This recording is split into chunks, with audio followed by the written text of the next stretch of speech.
Hello everyone, welcome to my new mini blog. আজকে আমরা বেরিয়ে পড়ছি খড়গপুর থেকে হাওড়ার উদ্দেশ্যে। আমি, আমার মা, আমার বাপি।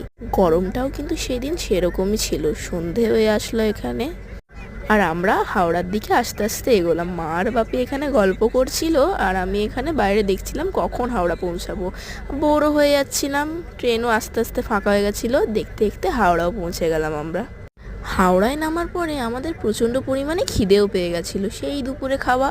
ওই জন্য আমরা একটু টিফিন করে নিচ্ছিলাম। এখানে মা ঘর থেকে পনির, পরোটা, চিকেন কিমা এনেছিল বলে বাপি এখানে খেয়ে নিচ্ছে। প্রচণ্ড জোরে খিদেও পেয়েছিল, মাও খাচ্ছে এবং আমিও খেয়ে নিলাম। টিফিনের পর্ব শেষ, এখন আমরা ব্যাগ সব কিছু গুছিয়ে নিচ্ছি, কারণ আমাদের ট্রেন চলে এসছে। আমরা বেরিয়ে যাচ্ছি হাওড়া থেকে কালকার উদ্দেশ্যে। এইখানে বাপি লাগেজগুলো সব আগে উঠিয়ে নিচ্ছে। আমরা ট্রেনে উঠে গেছি কালকার উদ্দেশ্যে। বাপি এখানে লাগেজগুলো ভালো মতো ঠিক করে গুছিয়ে নিচ্ছে। ট্রেনও ছেড়ে দিল কালকার উদ্দেশ্যে।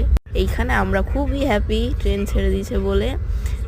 এইখানে আমরা ডিনারের পর্বটা সেরে নিচ্ছিলাম। ডিনারে ছিল আমাদের চিকেন কষা অ্যান্ড ফ্রায়েড রাইস, ঘর থেকে যেটা আমরা এনেছিলাম। এখানে মা আর বাপিও শুয়েছিল, মানে জেগেই ছিল। 10:30 নাগাদ বাজে, আমি ছিলাম আপারে। এই একটা কিউট বাচ্চা, খুবই কিউট বাচ্চাটা। সারা রাত প্রচণ্ড কেঁদেছিল বাচ্চাটা। সকাল হয়ে গেছে, আমরা গয়ার পৌঁছে গেছি। তখন বাজে ভোর 5টা। এই যে হলো গয়া স্টেশন। তারপরে বেলা বাড়লো, আমরা প্রয়াগরাজেও ঢুকে গেলাম। দুপুরের খাবারটা আমরা ট্রেন থেকেই নিয়েছিলাম, যেটা একদমই ভালো ছিল না। এক থালি আমরা নিয়েছিলাম, আর সকালের ব্রেকফাস্টটা আমি ক্লিপ নিতেই ভুলে গেছি। এখানে দিয়েছিল একটা ডাল, এক কারি, তো বলা যাবে না, একদমই ভালো ছিল না যেটা বলার। খুবই কষ্টে অল্পই খেয়েছিলাম, পেট না ভরার মতনই। বিকাল বাড়লো, আমি এখানে লিটিল হার্ট খাচ্ছিলাম বসে বসে, যেখানে বাপি শশা কাটছিল মুড়ি মাখানোর জন্য। ওরা নিয়েছিল চপ, যেটা একদমই বাজে ছিল চপটা। এইখানে আমি লিটিল হার্ট খাচ্ছিলাম, বাপি খুব সুন্দর করে মুড়িটা মাখিয়েছিল। দেখো তোমরা জাস্ট, চপটা আমাদেরকে ফেলে দিতে হয়েছিল। আমরা বলিনি চপটা নেব বলে, কিন্তু হাতে ধরে দিচ্ছিল সবার। এইখানে আমরা দিল্লিতে পৌঁছে গেছি। কতটা জ্যাম দেখো তোমরা দিল্লিতে। এটা ছিল দিল্লির রাত্রি 9টার দৃশ্য। দিল্লি শহরটা খুবই ভালো লাগলো। দিল্লি স্টেশনটা খুবই সুন্দর।